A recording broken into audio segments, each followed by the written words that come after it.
So you ended up pulling the truck rather abruptly. Yeah. He didn't really know you were going to come take it that No, day. he didn't. Okay. You're right. You took it to somebody else. Yes, ma'am. And you ended up paying $15,000 roughly to finish the truck.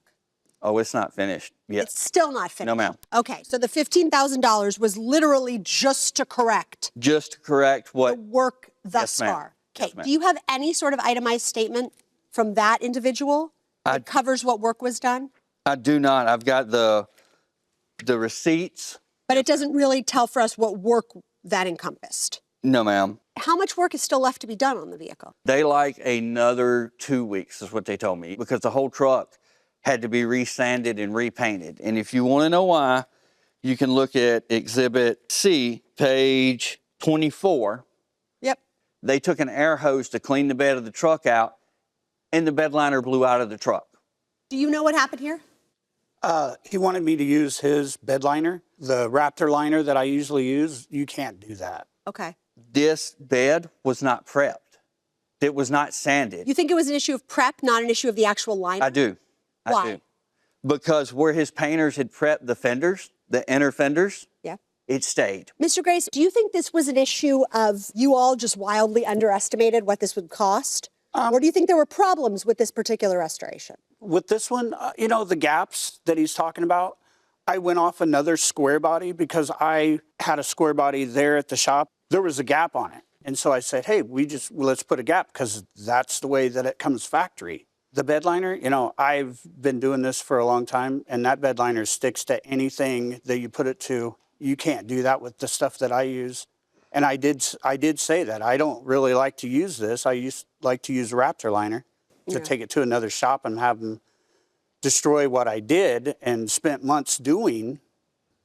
All right, I'm going to go ahead and open this up to my colleagues for more questions. I have a question. How much are rockers? How much do they cost? $186 a piece. Oh, okay. So they're not that expensive. Mr. Grace, why are we not happy with the rockers that he provided? They weren't right. They weren't welded in correctly. I was in agreement. He was in agreement. We went ahead and done it. Trip, can you come up for a sec? I just want to bring this up because I think it's kind of cool. You were how old when you bought this car? I believe I was 12. And you already had an interest in restoring cars? Yeah, I like working on vehicles. It's cool. Cool. What did you guys do with it for that first 3 years before it went to the defendant? For the first 3 years, it was kind of used as a water truck. So we put a tank on the back and we would feed our birds that were up at the top of our hill. And then you decided you were going to kind of fix it up for you to use, for you to drive. Yeah, that was the main purpose, but you weren't going to be able to drive for 3 or 4 years. right. You're $40,000 into this project, are you not? I am. And you're not done. No, sir. And do you know what the value of this vintage truck is? Around 80 to 100,000 when it's done. Okay, so it may be worth the work there. Yes, sir. Did you think that he was underestimating the amount of time that it would take for this project? We saw what he had to go through. A lot of Yes, sir. work. The main issue with the deadline on the truck not getting finished is, I believe, he had a lot of turnover in his shop at that time. So help was an issue. I mean, the truck would sit, 2 or 3 weeks at a time without anything being done on it, You good? I think I'm good. All right, the parties are excused while we deliberate in this matter. Thank you both. We have deliberated here, and we have a verdict, although it is not unanimous. At the outset, I should point out that this was a tough one. As the dissent, I feel that you paid money to get a job done from Mr. Grace, and Mr. Grace did that job. It took him much longer than he estimated, and he didn't actually finish the job as you wanted it, but it sounds like he would have done that. So I would have dismissed the complaint and awarded you nothing.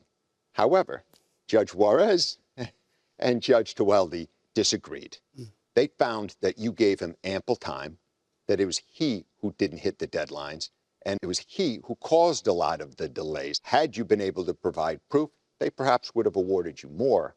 However, based upon what you provided to us, the verdict of this court is to award you $2,500. It sounds like this is a passion for all three of you, and we wish you luck in the future with your classic trucks. That's the verdict of the court.